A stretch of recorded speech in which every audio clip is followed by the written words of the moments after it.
a suit and tie and get your hair cut way up high. Get yourself a lawyer, son. You're gonna need a real good one. If I can get Tex Perkins to lecture you on anything, I always will. Tex Perkins at the front of The Cruel Sea there. Better get a lawyer, son. You better get a real good one is his classic song. And I couldn't find you a better one. In fact, you never have found a better one. The David Whiting, Melbourne solicitor, who helps you with your legal problems. David, good morning. Good morning, Virginia. Do you like your new theme? I'll go and listen to the long one. Yes, it sounds okay, but I'm very familiar with Perry Mason. Yeah, look, we decided to get rid of Perry Mason. Even John himself towards the end of his tenure here was saying, that's rather old. The show's not on TV anymore, and you probably don't even remember it. It left the TV in the 60s, I think. Yes. Look, I mean, not even I've modernised it. How old's that song? That song goes back to like the early 90s or something, doesn't it? Anyway, I love it. But yeah, you better get a lawyer, son. Our number is 1300 222 774. David Whiting is here to help you with your problems. But you've handed me, David, some really great little interesting news items. What's this about new swimming pool and spa registration requirements? At the moment, it's basically just recoverable from press releases, but the government has issued draft regulations and a regulatory impact statement and proposed to introduce regulations in November that start in December and will require the registration of swimming pools and spas from the 1st of December. And everybody who's got a swimming pool or spa will need to register it with council. Register it? Yes. So, hello, I have a spa. Thank you very much. Yes, I don't think they're counting the one in the bathroom. It's the one outside they're worried about. Okay. And the aim will be that by the 14th of April, they all need to be registered. And then you'll need a certificate that you comply with the building regulations. Fencing and the like. Yes, fencing and gates, those kinds of issues. It's a safety concern. Okay. New South Wales has had it for a while. The final regulations haven't come out yet, but there's a suggestion that you'll be required to provide a certificate in relation to a swimming pool when you either sell a property or enter into lease of a property. So how much? But they're not in the regs yet. How much red tape will this mean then in terms of what you've got to pay to get your certificate and all of that? It's not hideously expensive. It's $37 to register a swimming pool. Okay. But the safety registration, which will last for a period of 3 years, I think will be interesting. So there'll be there are periods in which you need to get it certified, and so the older pools have got to be done within 12 months, and the newer ones a bit longer because we already had regulations. Okay. So for a whole lot of people, that's a lot of work to do in summer. Victoria's Attorney-General is calling for an immediate national review of forensic evidence. We've had the on-forensic evidence problem from time to time. It's been found to be faulty or tampered with, or in some cases just disappeared. What's the issue here? Two major US reports have found there's little or no evidence to say that police can reliably match a bullet to a gun or a footprint to a shoe or match a hair from a crime scene to a suspect. Well, there go all the TV shows.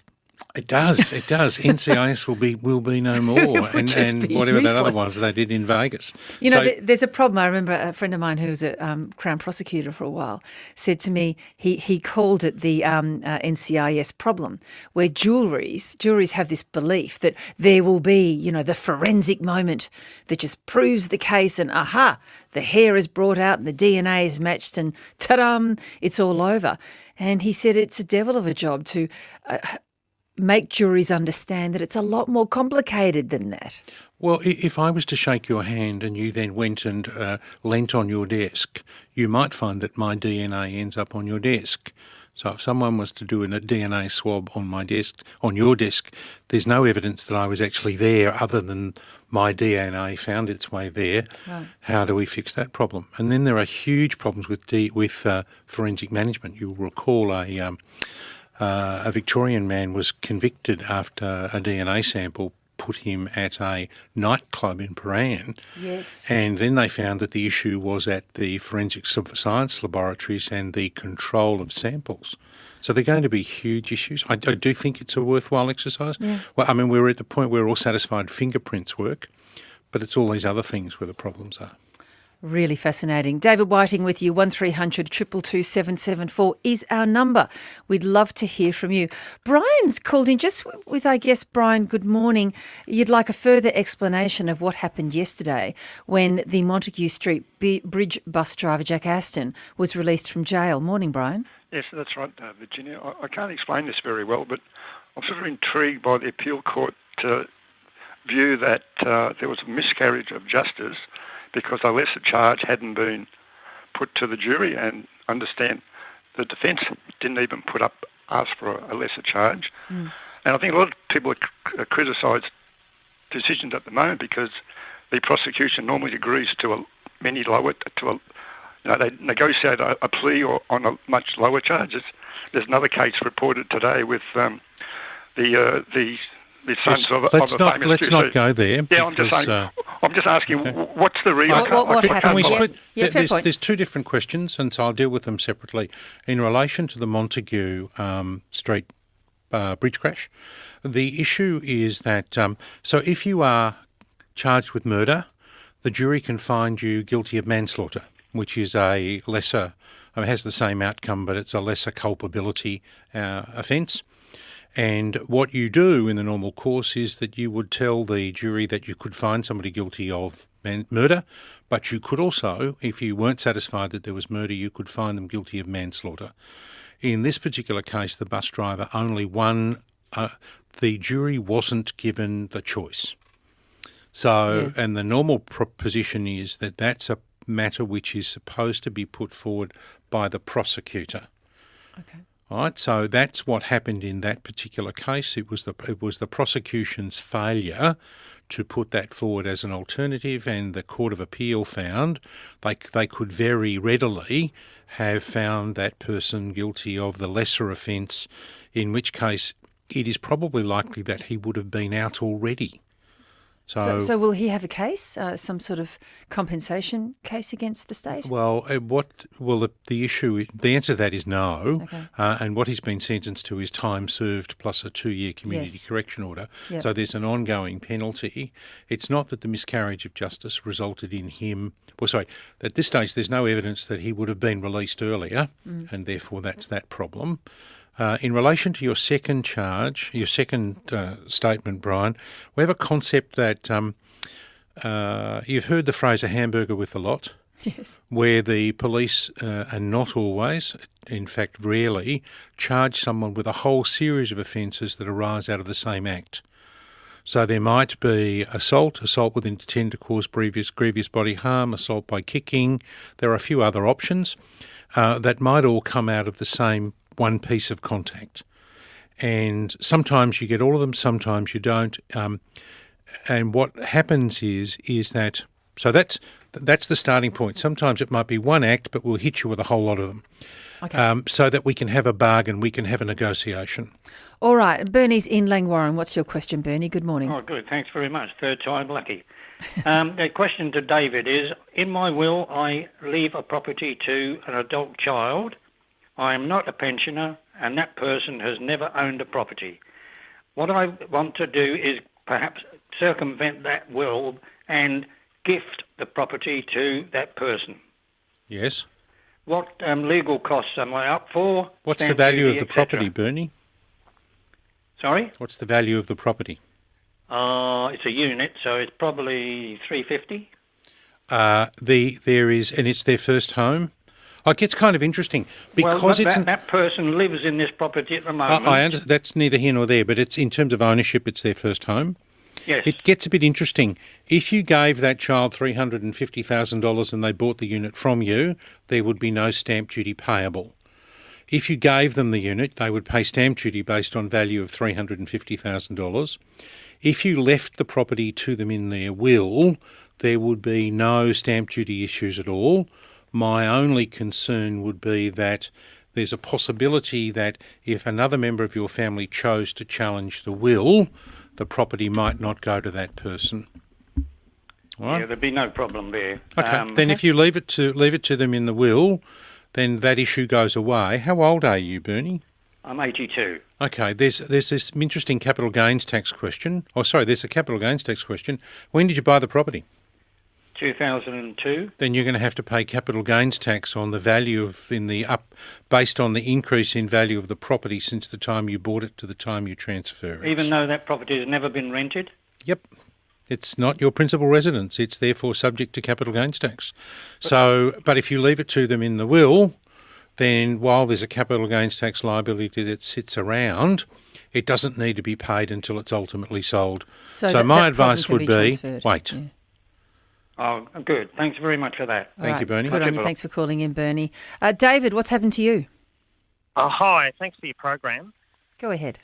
Just got a question regarding an eBay transaction and the best way forward. It's a gentleman that I've purchased something from. He's promised to make a cabinet.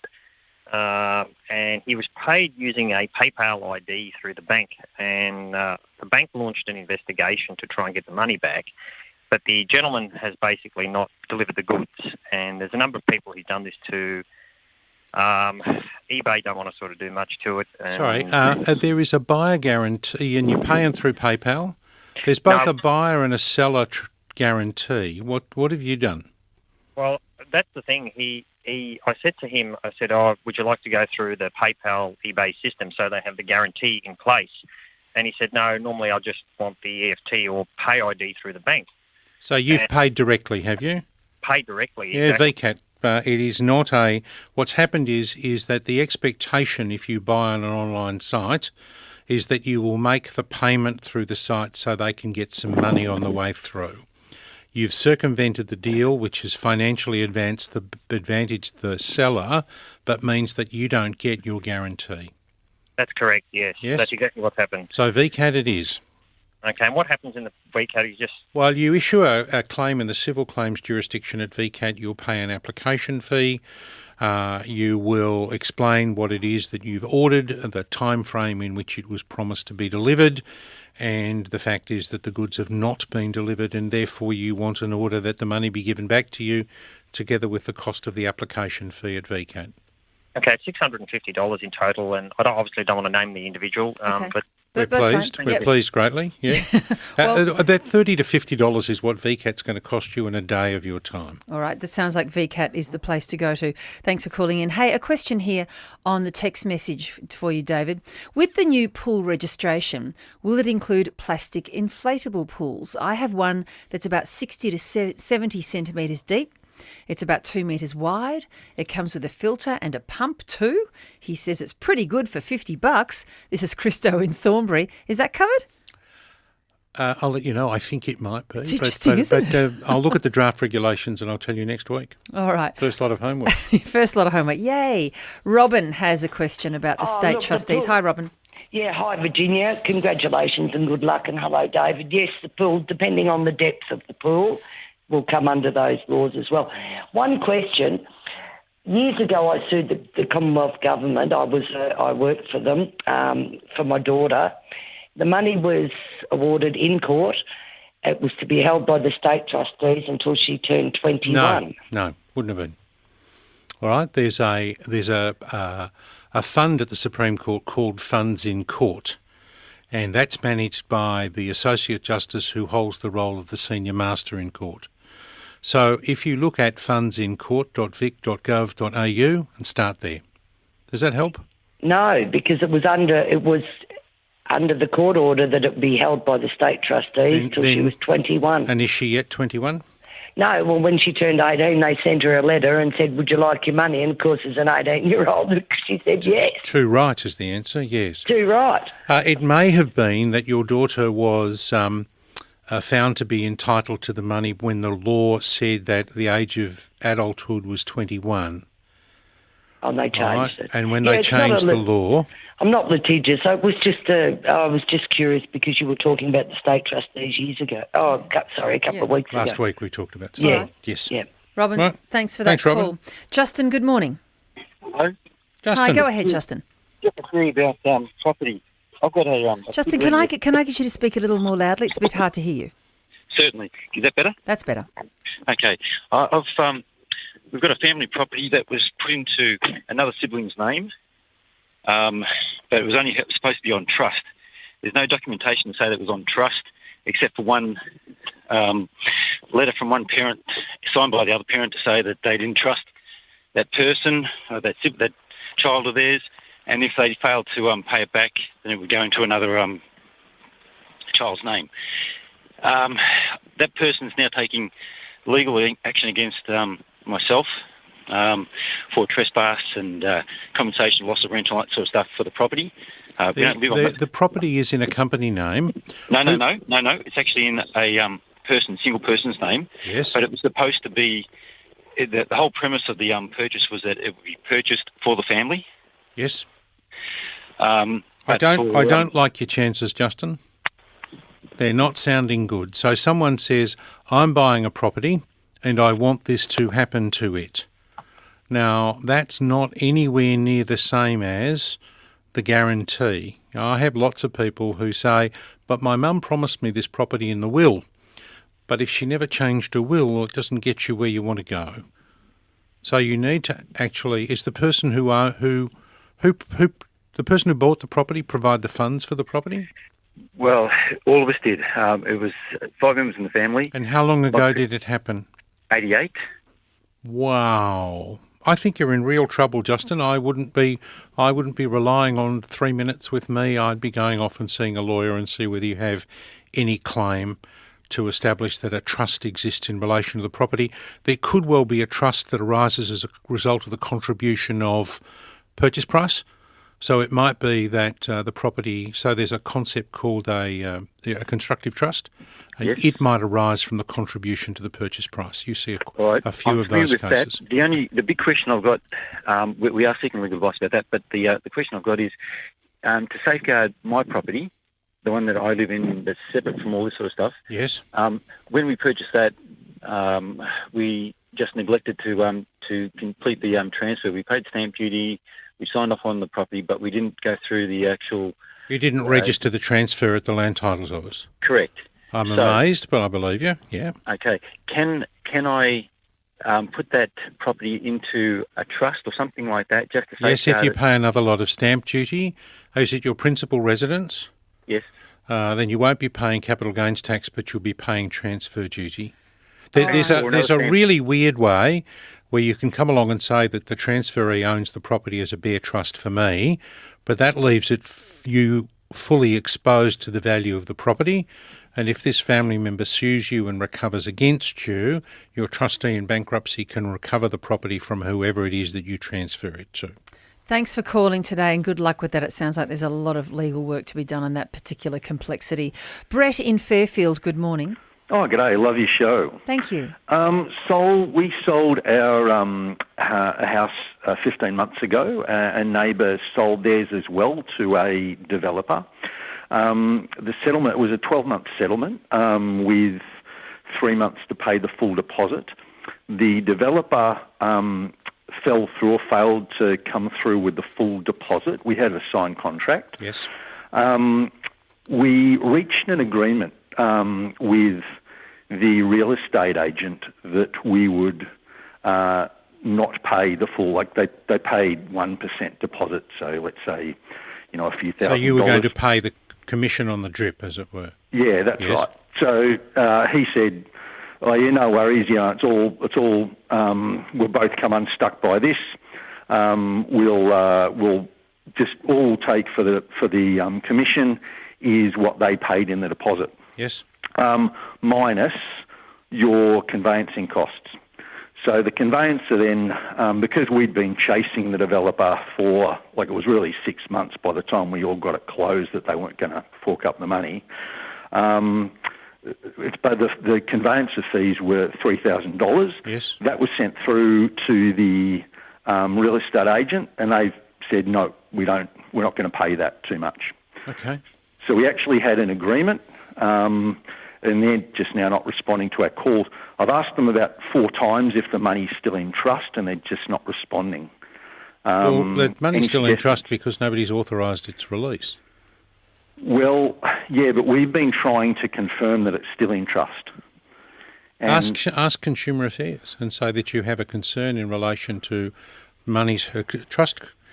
Consumer Affairs regulate estate agents, They have trust account audits, and you could turn around and you go to the estate agent and you could say, I'm going to make a complaint to Consumer Affairs as to what's happened to the deposit because I haven't authorised its release. Done. And if you don't tell me, then I will ask Consumer Affairs to send a trust account auditor out to ask you. I put that in writing to them 3 weeks ago. I've got no response.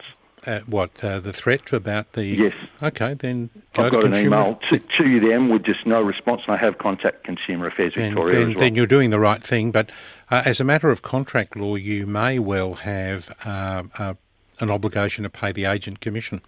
Even if we've got an email back from them agreeing on the reduced commission... Subject, Brett, to precisely what those words are. So that to me is the test. What does it say? Right. And I don't want you to read it to me. No, right. All right. Brett, thanks so much. Good luck with it. Patrick in Elphington, good morning. Oh, good morning, folks. David, quick one. I'm an engineer. I did some work on a customer's machine, putting in some expensive equipment, invoiced, but the invoice hasn't been paid for over 6 months.